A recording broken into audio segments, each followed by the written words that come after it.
Hello, everybody, and thank you for tuning in to the weekly report, A Tale of Two Midterms.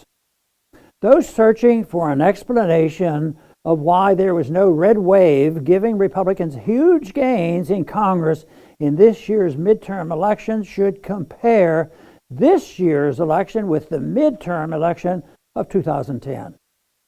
In 2010, Republicans gained a net 63 House seats. While Republicans then did not gain control of the U.S. Senate, they did gain 6 Senate seats. These Republican victories in 2010 were propelled by the Tea Party and the Liberty Movement. These movements became prominent during the waning days of the Bush administration. The Liberty Movement was advanced by grassroots supporters of my 2008 presidential campaign. The Liberty Movement focus was and is on restoring constitutional government in all areas, ending our interventionist foreign policy, and changing our monetary policy by auditing and ending the Federal Reserve and legalizing alternative currencies. Early on, the Tea Party largely focused on opposition to the 2008 bank bailout.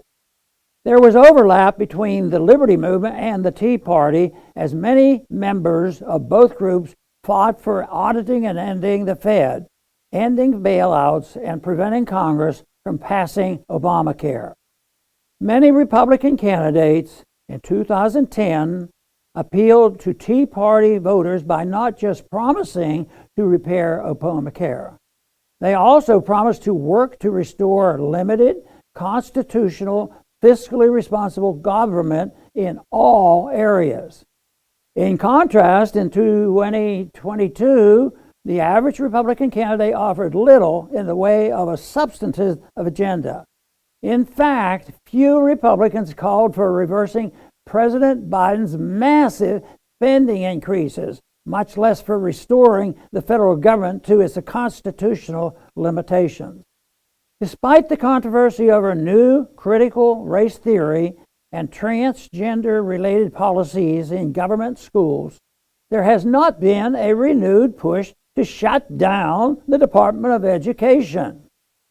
Many Republican candidates in the 2022 midterm election also failed to make an issue out of their Democratic opponents' support for mask and vaccine mandates and other instances of COVID tyranny. Those who did oppose the COVID tyranny, such as Florida Governor Ron DeSantis and my son Rand Paul, won landslide victories. The Tea Party's success in forcing the Republican Party to focus on a more pro-liberty, limited government agenda was short-lived. Soon after the 2010 election, the Republican establishment returned to its big spending ways. Spending and debt continued to rise under President Trump and a Republican Congress. Republicans even failed to deliver on their signature promise, repealing Obamacare. The 2010 midterm election showed that people will respond to candidates offering serious pro-liberty ideas and policies. However, the Tea Party's rise and fall also shows the danger facing ideological movements that become too close with one political party. These movements will start pulling their punches when one of our team begins casting bad votes. The argument goes that we must support big government Republicans or we get really big government Democrats.